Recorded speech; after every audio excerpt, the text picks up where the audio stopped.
Most of us have been taught to push harder, grind longer, and make things happen. But what if the breakthrough doesn't come from force, but it comes from flow? When you stop fighting life and start flowing with it, everything changes. Creativity, clarity, nature, and peace finally have room to breathe. Come on, let's go ahead and get this conversation started.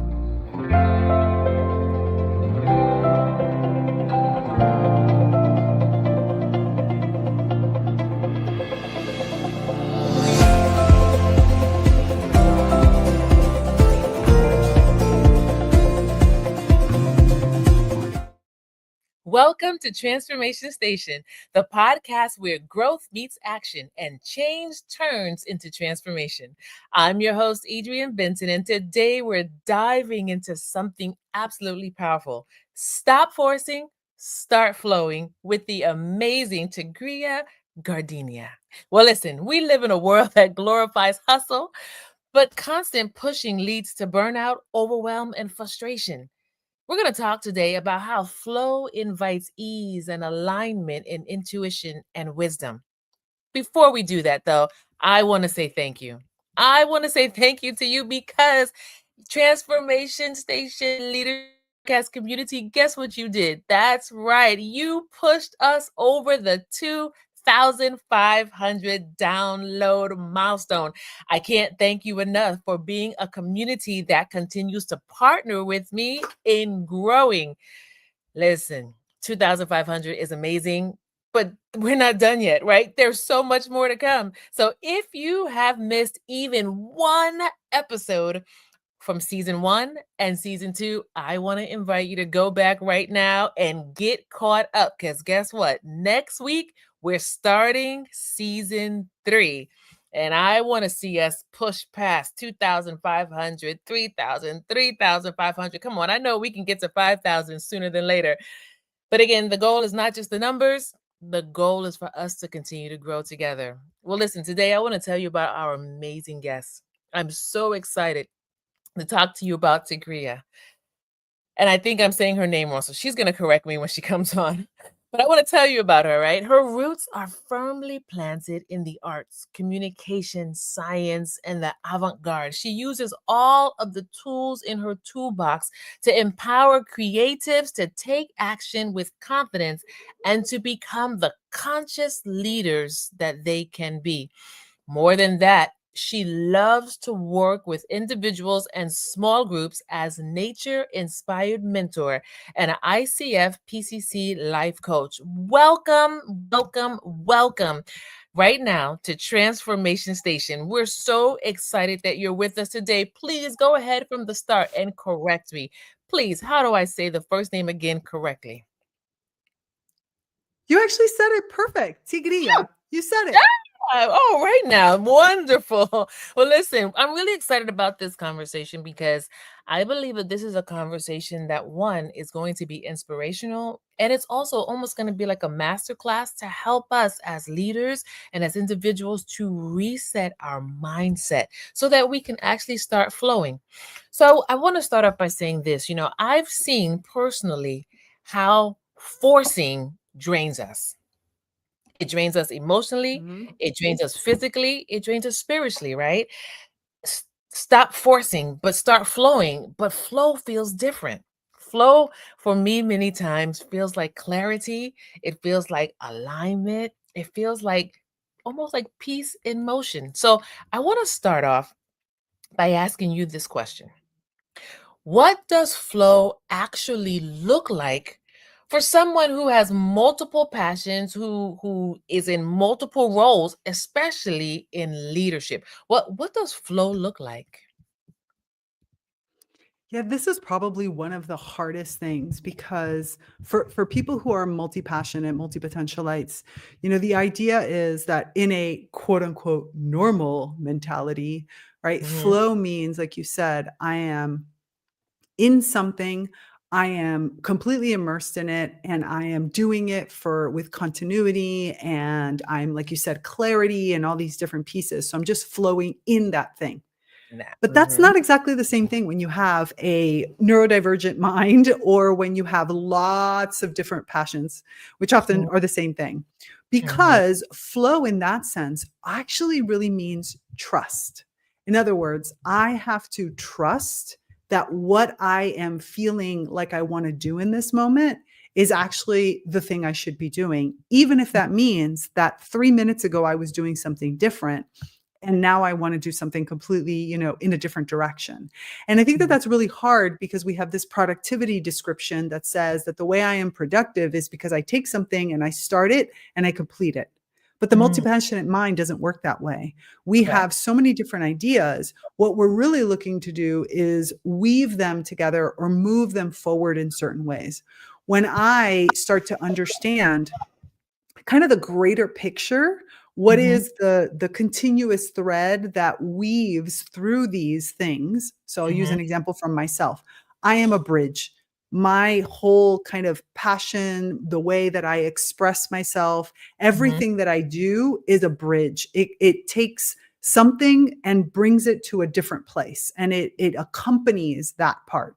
So Mhm. it doesn't matter if I'm doing it by giving a talk, which is something I was preparing for today. It doesn't matter if I'm doing that in a coaching setting. It doesn't matter if I'm doing it on the softball field when I was a softball coach, like or when I was a music engineer and I was doing it for music. My idea, my purpose, my element, the way I express myself is always a bridge. So then if that's the case, it's actually, when I think about what I have to accomplish in this life, it's Mhm. not any one of those specific passions. It's the overarching action of bridging that is my thing. So as Mhm. long as I'm in that Mhm. flow, then it doesn't really matter if I work on a presentation for 10 minutes and then I get up and I go make myself some tea and then I Mhm. sit down and I actually respond to a client that's talking to me and then I jump back and I work on the presentation for another 15 minutes. And then Mhm. actually I get up and I start to clean my house because I have people coming over. Like it doesn't actually matter that I'm Right. doing all those things because my inner focus is that I am flowing with what is my bridge need. Mhm. And so I feel totally aligned. I Mhm. might not have clarity of exactly what I'm going to do in the next 10 minutes, but I Mhm. actually feel aligned and I trust that the answer of that is going to come in. I love this 1000%, right? So as you're talking, I'm thinking about this and tell me what you think about this, right? So flow doesn't mean doing less, right? It doesn't mean caring less or abandoning structure, right? Flow Right. means, I love the way you actually talked about weaving. For many of us, we find ourselves, and I started off with the first question specifically talking about different roles, because for that high driven leader, there's multiple roles. You're not just wearing one hat, you're Yep. wearing multiple hats, and you constantly have to multitask. And many times we are kind of led to believe that if you're multitasking, or if you're kind of flowing, you're doing this and then you stop and you do that, and that there's no structure. You're led to believe that that's chaotic. Right. But I believe, based on what you're saying, that flow means doing things from a place of alignment, clarity, and energy instead of stress, panic, and pressure. So as long as I understand internally and I'm aligned with the flow, the pattern that I'm moving in, then it's a place where I can still be resilient. I don't know. What do you think about that? Yeah, I totally agree. And I would add one other element that is another great indicator. Actually, there's two. One indicator is first and foremost, it's if you're not running away from something. One of the things that working with plants very closely has helped me understand is that most of the time, multitasking when it gets out of control and it ends up creating more problems than actually being something super useful is because I'm in avoidance mode. I'm trying Mm, to avoid things. I'm trying to move away from them, which is a very different thing from actually being super connected to multiple things at the same time. So, for example, my mind, I walk across my office or my house and I'm doing different things because I might pick this object over here up and then I'm going to take it over there and then I'm going to sit on my computer for a second. But when I go get my tea, I might see something that I need to clean or whatever. I'm not avoiding anything. I'm moving towards everything that I'm working on and I'm allowing my mind to process these elements in the way that my mind processes them, which is disjointed at times and is sometimes jumping around. The second part is that's super important for this is to understand your own rhythms. For when you understand the rhythms of your body, you are able then to flow through multiple things much easier. For example, I was working on a presentation today. It was a very important presentation. In my calendar, I had put it for the morning because that is my most strategic time to work on. So in the morning, I actually worked on the overall outline. Like I had the major outline of what I needed to do done. But then I got caught up in other things that I was doing. By the time my early afternoon period is, I am useless. I am not good at strategic thinking. I am not good for anything that requires any kind of structure. So you know what I did? I took a nap. I took a nap. I had my lunch. I relaxed. I talked to a friend on the phone and I had my nap. When I finished my nap, I got up and now I'm in the afternoon mode. In my world, afternoon is when I am most creative. I'm an active listener. I love doing my coaching calls for me in the afternoon because that is when I am doing my best listening and my best like reciprocity relationship kind of building. So that's when I revised my talk because I was in that flow of energy because I know how I work. So my nap was not avoidance. My nap was what my normal day is. I normally nap around that time because that's how my mind works. And my morning was strategic, structured, outlined, done, know what the points that I need to hit. And my afternoon was refinement of words, reciting it over and over again to get into the flow of it, to feel as I'm doing all those types of things. Knowing my rhythm means that when I go to nap, I am not kicking myself for the fact that I didn't get the entire presentation done. I know that I have to operate in different pieces. I also know I have to operate different pieces in different days of the week. My Mondays are one way. My Fridays are another. My cycles, yesterday was a full moon. So there's another piece of a cycle around there. We're in the fall. So there's another piece of a cycle around there. So one part of it is making sure you're not avoiding, but instead flowing in towards things. And then the second part is know your own rhythms so that you don't punish yourself because you're not doing things, or if you have to do them because there's a constraint of multiple people that you have to do things in a time that you're not normally good for, then create yourself structures that help you, not as punishment, but as an aid. If I have to do something like a lunch meeting, I have to prepare myself different. I have to think about what I eat. I have to think about how I get into it. If I have to do, for example, a strategic thing in the afternoon, because that's the only time people can meet, I have to prepare myself in a different way than I would prepare myself in the morning. So knowing yourself and knowing your rhythms is extremely important. I love that. And I want to say this to everybody who's watching, right? Self-care is not selfish. You have to stop and do self-care in order to know who you are, right? You talk to us about our rhythms and understanding, how you ebb and flow just naturally as a person. I love the illustration that you gave us in terms of, you said the afternoon. You are very clear that the afternoon is the time in which you shine. So you don't plan coaching calls for the early morning because that's when you're going to be able to be attentive, right?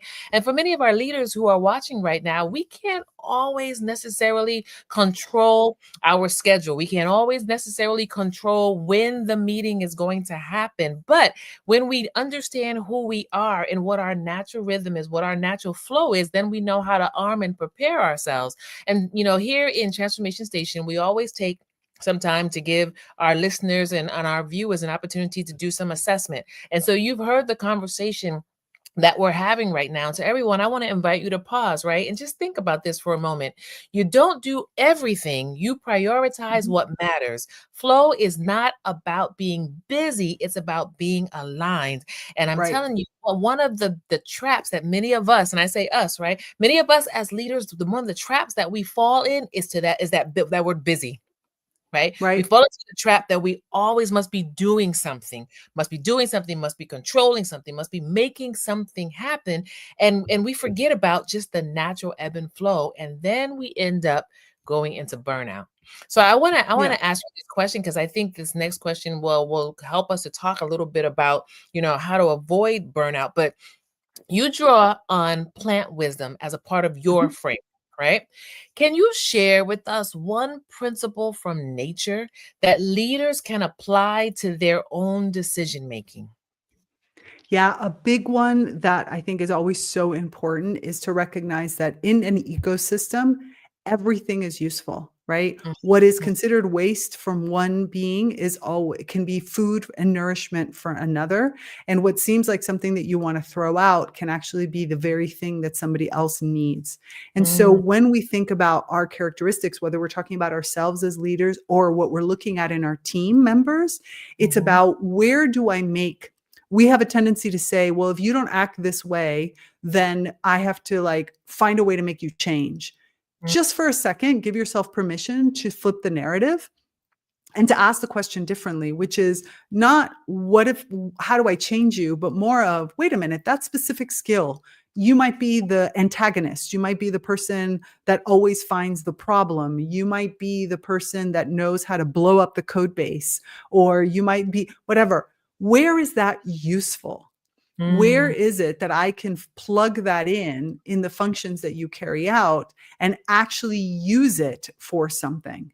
This is a mm, really important aspect because we're building an ecosystem. Doesn't matter if you're talking about a business ecosystem or not. You're looking to take everybody's talents and be able to move them. And that also means using destructive talents. We have a okay. tendency to want to villainize destructive talents, but destructive talents, I was a tester in my early days. I worked at Microsoft and at Real Networks. So I worked in high tech for many years. And Mm, my first years in Real Networks, for example, I was a tester because I was good at breaking things. I mhm, loved it. And it was a really great skill to have. But when that moved into managerial stuff, and so therefore I would break things, I went mhm, out of control. I didn't know how to fit that part of me into the work I was doing. So what did I do? I went into self-worth issues. I was a woman. Imagine I started to like tell myself that I was wrong. I had to stop speaking that way. I had to stop acting that way. When instead, what I should have asked, and if I had a good manager at the time who would ask that question, was wait a minute, this breaking things down, what's the right kind of role for you for being somebody who can see and spot the holes? It took me, 20 years later to finally figure out how that is, how those detail oriented aspects of myself were really good at other kinds of roles, not mm, maybe, I don't know, a general manager, but maybe an architectural manager, somebody who was looking at certain other pieces. And mhm, had I been able to think about myself, in that way, I wouldn't have started going down the path of like, oh, I don't know how to speak. Maybe I'm not worthy. Maybe I shouldn't have this job. Maybe, all those types of things that we ourselves mhm, do. And I wouldn't have also can see now in some of the my own employees, like how much better they thrived when I recognized the talents that even other people might have thought, oh, you got to get rid of somebody who has that in your team. I'm like, no, what are you crazy? Like, mm, that's so useful in mhm, this scenario. So I'm just mm, going to make sure I place that person in this scenario.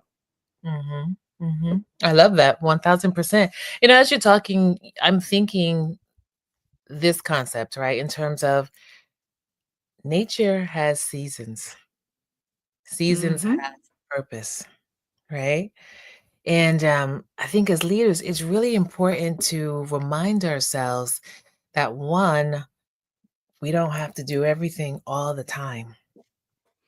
There has to be you talked about rhythm earlier. There has to be that opportunity to pause, to Yep. rest, to get restoration, to strengthen. As we as leaders do that, we also then invite our teams to do that, right? There's a time to create, a time to grow, a time to listen, a time to reset. As we do that with our teams, exactly what you're talking about, then we're able to see the strengths that our team members bring. We're able to see the ways that our team can collaborate. When we just go, go, go, go, go, go, go, it becomes about metrics and the mission and less about people and enjoying living life on purpose and the moments and the seasons that we're in. And it's really important that we remind ourselves that just like nature, we are allowed to rest without losing Hmm. value. Tigri and I, we both of us want to speak to every leader that's listening and watching right now. You are allowed to rest without losing value.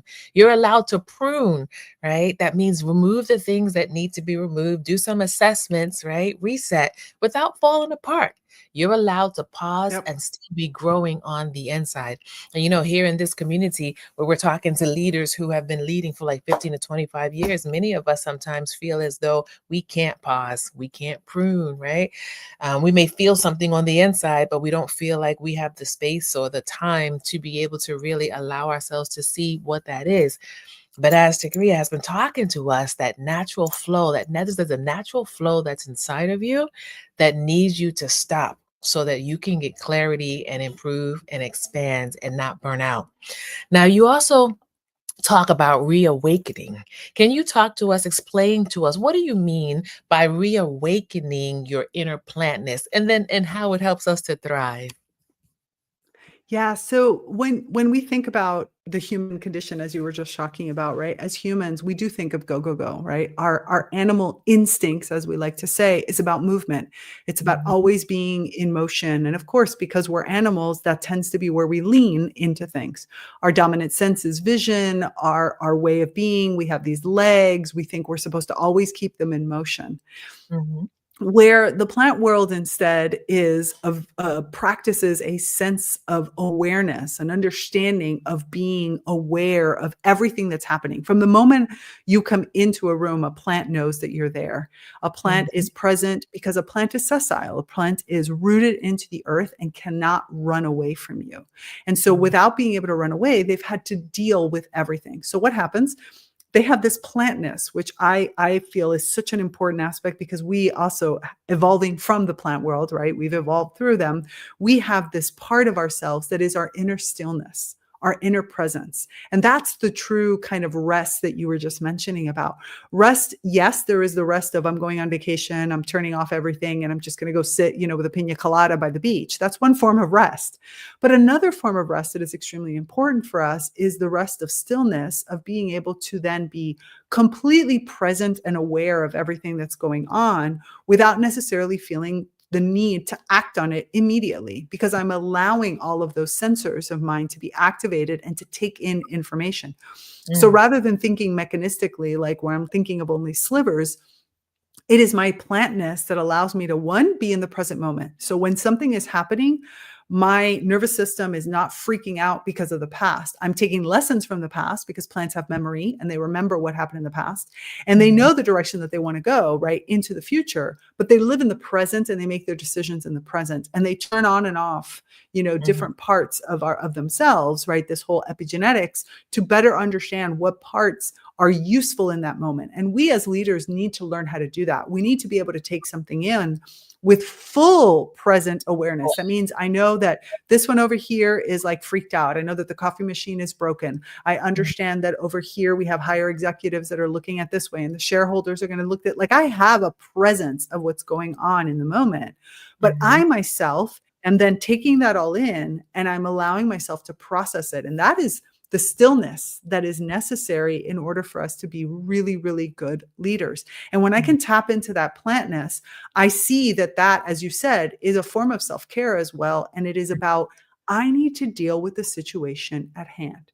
I mhm, need to know myself enough to know those seasons of when is it that I'm supposed to strategically plan, mhm, but also how do I take in the information of my planning of all the data points and then deal with it. So really mhm, connecting in with that plant part of me, that part of me that has that stillness, allows me actually to expand my awareness rather mhm, than contract it. Just because I'm not running around doesn't mean I'm not taking in input. On the contrary, I'm taking in lots of input mhm, because I have that stillness that's going on. My nervous system at that point calms down. And if I work with a plant, and this is kind of the part that goes a little bit beyond that, which is, in that moment, if I breathe deeply with a plant and I enter into that reciprocal relationship and I allow all of those volatile organic compounds that are being created and those electrical signals and chemical signals that our plants are giving off to come into me and bring me back into that state of, I am nature, I can deal with this.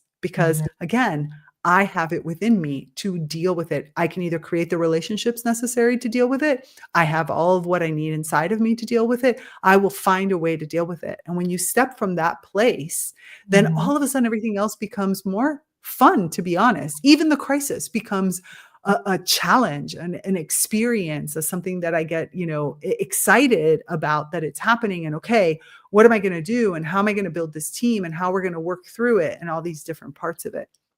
So Mhm. that self-care that you were mentioning, that rest happens at many different levels. It happens at Mhm. the level of stillness. It happens at the level of a day, giving myself that moment. Like for me, it's my nap time. For others, it might be something else. It also Mhm. is the moment of, okay, here's the chaos that's happening around me.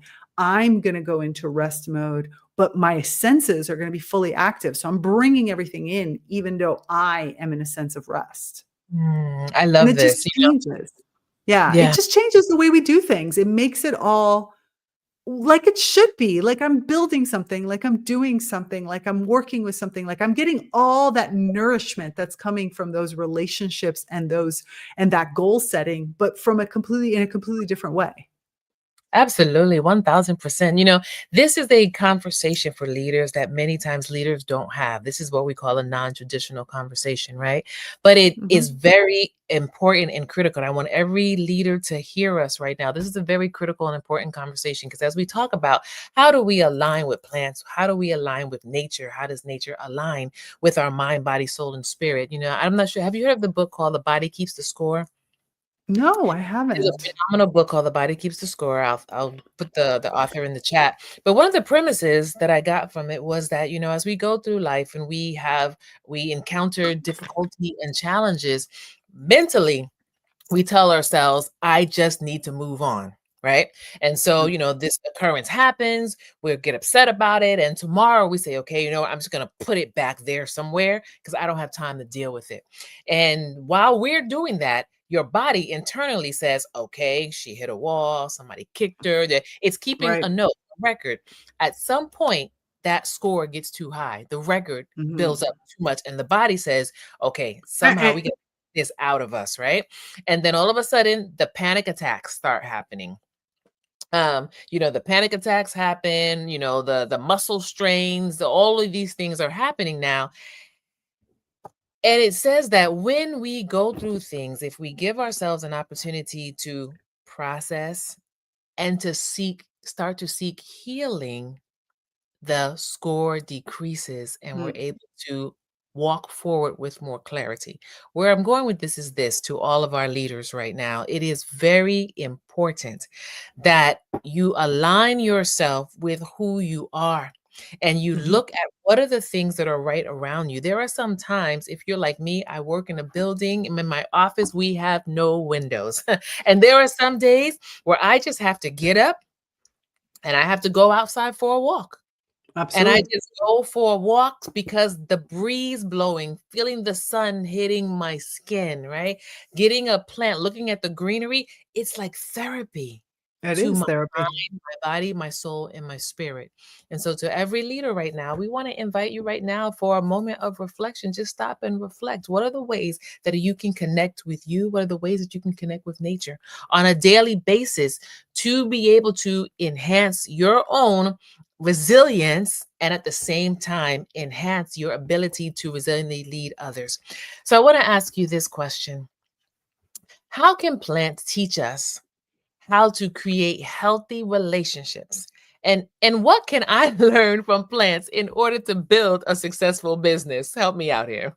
Yeah, and here, I mean, there's so many pieces. Building on one part of it is what you just mentioned, right? The concept of just having a connection, a physical connection with nature really helps us understand our own physical bodies. And there are so many studies, there's so much research around the benefits of nature therapy of all different sorts, which is just that simple 20-minute walk. Just 20 minutes in a natural environment lowers your cortisol levels by half, like by 50%. So, I mean, you can just imagine the benefit of it. It increases cognition, it decreases depression, it increases generosity and altruism, it increases healing of the body, our own natural healing mechanisms. So there's so many physiological parts connected to nature that when we spend more time of it, we are actually naturally better leaders.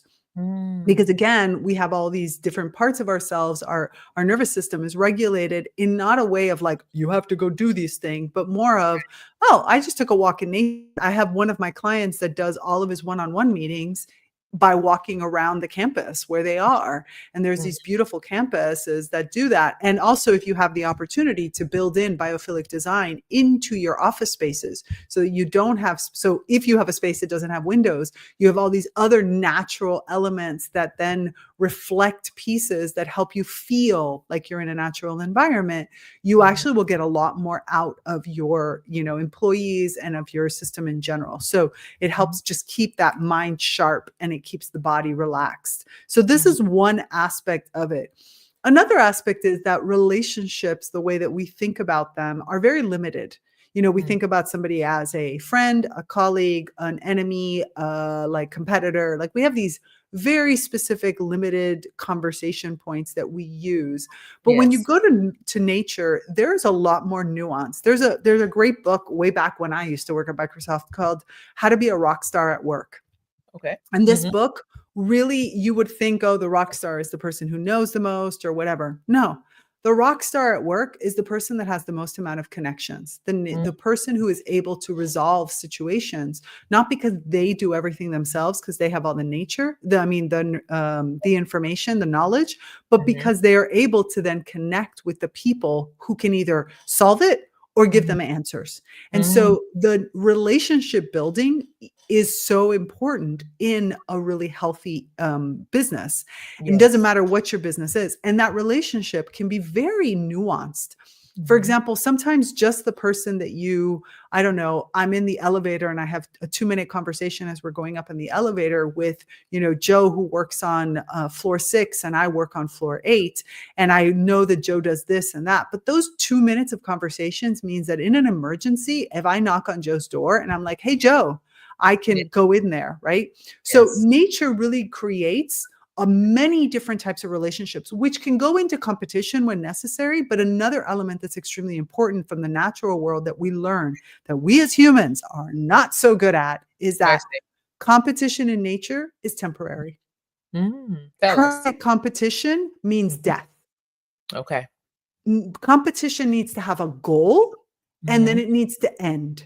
And that you achieve the goal or you lose and you go back and you learn. But the competition is very, very specific in nature when you are using competition. The same thing for example, you have long-term predation, but predation also implies that there is a relationship of care of what I am predating on. Like, in other words, what is my predator? The predator has to make sure that there is enough of the prey in order for them to work. Because once the prey is gone, my entire world crashes down because I don't have the thing that I need to live on. So I can't use more than I actually have in that environment. So there's a lot of little like nuances of the way that plants and most beings of nature create ecosystems that for some reason we as humans have forgotten. And therefore these relationships become strained, they become limited, and they become exhaustive rather than being nourishing, even in a parasitic or a predation period, because predators are actually extremely important in an ecosystem to keep a checks and balance, the same as parasites are. But once they go out of balance and they go out of control, then the entire ecosystem starts to wear down. So, and there's a lot of other kinds of relationships, like the ones where commensalisms, where you have one that gets a benefit and somebody who doesn't get a benefit. And that's okay too, in a limited scope. So you have to start to learn that relationships are everything, and that they have many, many different kinds of relationships that we can develop, and which ones are timed or have other constraints that are what keeps the ecosystem healthy. Because once we step out of that, ecosystems eventually will then go into decline. And we have to also build the decline into it at times too, because relationships and some form also, death is a cycle. and so having something that dies down to then come back up in a different way also is a cycle. So once we start to look at all these different ecosystem principles, and we start to recognize that, oh, healthy relationships don't mean everything is right all the time, Mhm. or everything looks like mutualism, mutually beneficial all the time. No, it means I understand the needs of the overall whole, and I build that into what I'm doing, cycling through different times in reference to the season, in reference to my product cycle, in reference to what it is that I'm creating, in reference to the needs of my employees, and all these pieces. And again, that stillness means I can take all that in without feeling like, oh my God, there's just so many variables. No, no, no, Mhm. no, no. You'll flow through the variables once you start to just get used to the fact that these are those various nuances. Mhm. I love this. And, to those who are listening and watching right now, we want to invite you to one, take in everything that was just shared with you, right? How can you stop right now and do a really great assessment to be able to look and see where the areas where maybe things are very rigid, where they're being forced right now, and where the areas that you can remove, take the lid off of, where things are being forced, overscheduling, forcing results, forcing, and where you can start to naturally begin to get clarity and usher in a peaceful relationship, right? And I Mhm. love the illustration that you gave us as far as like, being able to take time to be aware of the people that you come in contact with, stopping to have that conversation. It's not just for that one moment, but it Right. also will yield benefits for down the line for the unpredictable that may take place. So, as we turn the corner here, I want to ask you this final question, right? For leaders, we have many leaders right now who are listening, who are watching. For leaders who are used to that rigidity, right? They're used to the overscheduling, the forcing the results, or just pushing through. Help us out. What's one practical first step that a leader who's listening and watching right now can take to begin to shift into a more aligned productivity? Yeah, the easiest step to Mhm, take is for you yourself to start to form a relationship with nature. mhm, And that step could be as easy as 1 minute a day where you mm, just breathe with a plant, whether that's the plant on your desk, whether that's the tree in front of your house, whether mhm, that's the grass that's growing through the sidewalk. mhm, Taking 1 minute to start that breath process, which is, again, that stillness, taking in the oxygen that's being created, leaving out the carbon dioxide that's being created.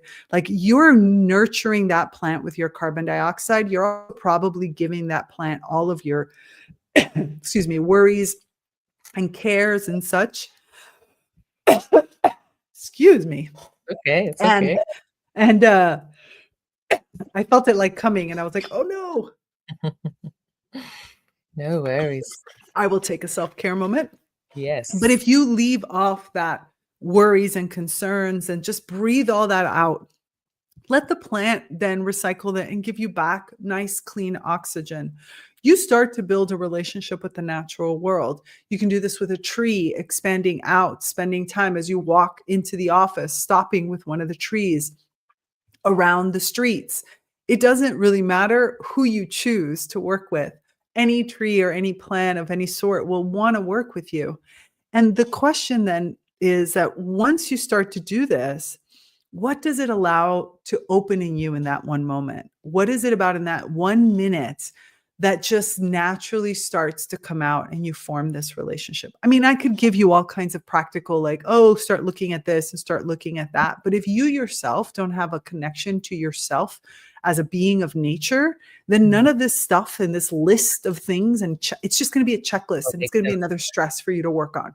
So, Mhm, first and foremost, we need to have you remember that you are a being of nature, and mhm, therefore everything you are and everything you feel is natural. And then from there, your leadership style will naturally shift.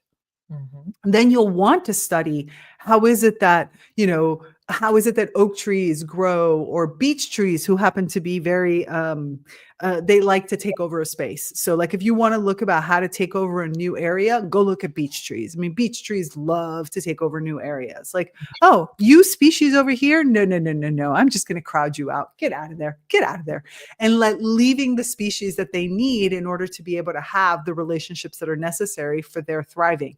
So it's like there are so many examples that I could give, but if you don't have that relationship with yourself first and foremost, then the examples just become another exercise like any other class that you would have taken, and don't really have any meat, because you won't be able to enter into the spirit of what it is that that means.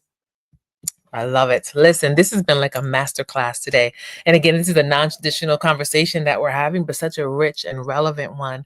We're inviting everybody right now. Definitely, you're going to go back and watch this on the replay, but really take hold of what it is that has been discussed today and ask yourself, where in your life can you begin to re-engage with the natural flow that is right around you with nature? So listen, I know that there are leaders that want to hear more and they want to engage with you. How can our leaders do that? They can, luckily, I'm very easy because I have a super easy name, Tigrilla Gardenia, and everything is just Tigrilla Gardenia, one word. So .com for my website, at Facebook, at LinkedIn, at Instagram. It's all there for people to find. And I love working on projects for, like, for example, biomimicry or bio-inspired design for social innovation and business innovation. There's just so much richness there that we can learn by going back to our roots. I love it. Fantastic. So there you have it, community. We want to support our sister here. And so I invite you. You see the link on the screen. It's also in the description. I want you to go ahead and go to her website, find her LinkedIn, Facebook, every platform. But also, more importantly, contact her and let her know that you saw or you heard this particular podcast episode. Let her know exactly what resonated with you. Ask questions, because as a community, we love to grow.